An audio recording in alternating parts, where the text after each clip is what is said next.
Welcome into the overtime segment here on SportsSource.tv. Appreciate you being with us, as you can see on your screen. This segment brought to you by my friend Jimmy Andrews over at Jinx Logos. The number's on the screen right there, 755-7767. He does an incredible job of promoting your company. Whether you want to get golf shirts that you're giving out at a charity tournament, whether you want to get all of your sales staff dressed in the same kind of stuff. They've got everything from golf bags to coffee mugs to Cutter and Buck and Nike clothing at incredibly low prices. Trust me on that. Jinx Logos, fantastic, the job they do. All right, we open this up. We're back here with Chuck Cavaleris, Sterling Hinton, Will Overstreet, David Ligon. I'll open this up for questions on Twitter, and the first one was about the 3rd and 2 call that wound up being the 100-yard interception, which really I thought the receiver might have been able to fight for that ball a little bit more, giving Worley a little hand. Still took a good play by the Oklahoma defense to tip the ball, catch it, and go. The play call, though, it's 3rd and 2. Do you run it there or do you throw it? Mike Bajakian's decision to throw it. Well, I mean, I think the issue has to do with his confidence in his offensive line of being able to get 2-3 yards. It wasn't there. I can't blame him for the play call. At the same time, if I was out there on the field, I'd be pretty ticked off. I would want that to give us the opportunity to go prove ourselves. Yeah, I mean, it's history. You're looking at what's been happening in the whole game. Where have you struggled? You haven't done really. You've had 2 long runs that have made up your day of that was your run game. Everything else has been 1 or less, right? So I think they have to go with what their strength was at that point, what got them to that point to be able to have a chance to score. Let's try throwing it one more time. Yeah, and you were one arm away from getting it. I mean, and I guarantee if they'd run it and gotten stopped, every fan would have said, "What about that play call?" That's right. Same question. Yeah, Sterling. It's funny, as a quarterback, you think I always want to throw the ball, which I do. But when I get down there close, I want to just hammer it in there. But the way our offense is designed and the rock that Worley has been, let him make a play. Yeah. He's our guy. And I just, some things could have happened that could have worked in our favor. It didn't. It's hindsight's behind us. Let's move forward and see what happens next time in that situation. Yeah, I mean, to me, guys, if you had a true fullback that could lead the way, if you had a power blocker, a David Ligon up there, that you really felt like we give this to our most physical running back behind our most physical blocker, we're going to get this, even if we got to do it 2 times. But think back to the Arkansas State game. Didn't Justin Worley, wasn't he able to run in from a similar place kind of on the field? You almost wish there's times, and I'm not saying, the beating he took, that this was necessarily it, but a quarterback draw right then, that might have worked. A receiver was coming open in the back right of the end zone. If a play works, it's a great play. If it doesn't, we all second guess. I don't have a problem with it, but I will say this. Let's say you run it and don't get it, you still got 4th down. There's no need to kick a field goal there. You still have 4th down.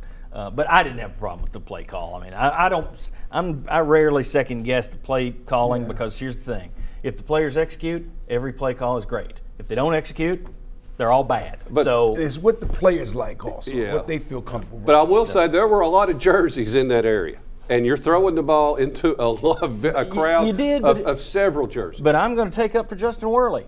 He's been beaten on all night. He's trying to make a play. Yeah. I mean, it's not like he could sit back and survey the field. Right.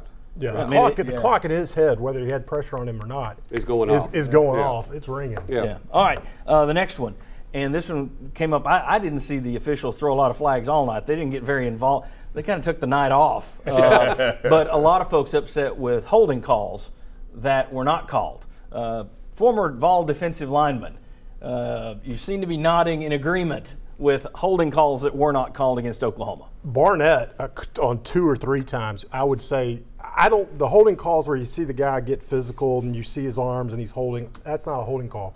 But when you get behind him and he starts reaching over your back. And the jersey stretches. That should be every time. And I thought there were at least 2. Barnett had alone that should have been holding calls on their left tackle. I thought they just kind of let them play last night. The refs didn't, and you always hear that that's what you want, just let them play and get out of it. There were some calls both ways that I thought, you're just letting them go here. They didn't do much last night. I thought there was some stuff in the secondary with Tennessee on the offense where I was like, wow, I'm really surprised there wasn't a flag there for whether it was pass interference or a holding on the defender there. Your thoughts, guys, on the I think officiating? it went both ways, though. it didn't cost you the game. Didn't cost you the game. It went both ways. I'm just glad they didn't have to do makeup calls and things of that nature. So Yeah. some are bad and others are terrible. Some just take the day off. So that's what the refs do. It's a ref thing. Real quick, on the non-fumble, go back and look at the 2 plays before that and tell me there's not some kind of infraction on Oklahoma on holding on the perimeter downfield that affected the play. Yeah. If it's away from the play, I don't really have a problem with it if you're not going to call Right. it both ways. But if it affects the play, there needs to be a flag. Right. Well, and like I said, Barnett, if I'm Oklahoma right now, and if that left tackle is supposed to be your guy as a senior, and you're talking about what a senior does against a freshman, Barnett whipped him 3 or 4 times. That especially on 2 of those chances, it should have been a flag because he was very close to the quarterback and getting to the quarterback. I clearly saw a couple of times that holding should be called in that situation. Do you agree, former offensive lineman? Against Oklahoma, absolutely. Against Oklahoma, yeah, of course. All right, And very I good. want to give kudos to our coach Jones. He was asked blatantly on TV during halftime, during the telecast. Yes, that and was good. What happened? And he said, "That's between us." Yep. Class. I thought the same Class. thing. Good point. Good point. I thought the same thing because Spurrier would have run his mouth and looked like a child. I thought he handled that well. That's a good point. What about this one? Butch Jones talking about Worley wanted to have a couple of those passes back. He hadn't seen the film yet. I'm sure he hadn't seen the pass that Kroom let go through his hands. Yep. But I thought, he made it clear that you can't have turnovers. I agree. But am I giving too much of a pass to Justin Worley last night? I mean, I thought he was the only guy on offense that was on the field for much of that game.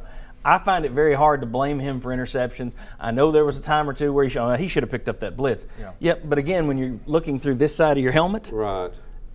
Well, it's an awareness thing. am I giving him too much of a pass? No, I think he played a great game. There were a few mental lapses. Now, every time that 19 striker came off the edge, it doesn't mean it was always his guy. There were a few times, depending on the formation of the play call, hey, he's got to know if I see this guy moving towards the line of scrimmage, I've got to look off. Yeah. And but that's okay. It was 1, 2, 3 times. Doesn't mean I don't think he got sacked on every one of those.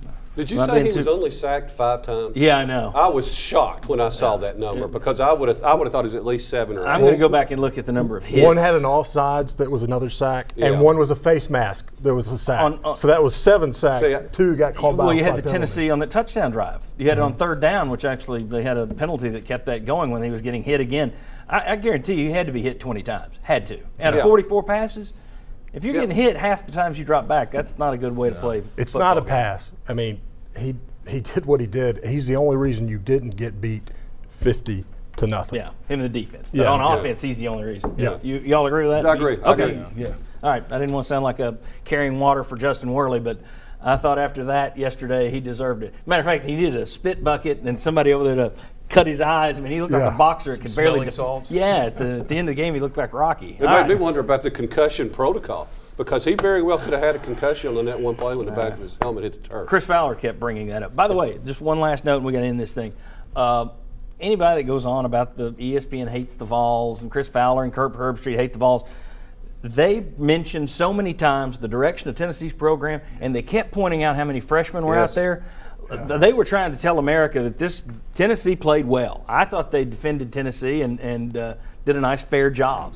So, all right. Thank you for watching our overtime segment. We'll see you next Sunday morning, 11 a.m. on WATE 6 for the Sports Source. See you next week.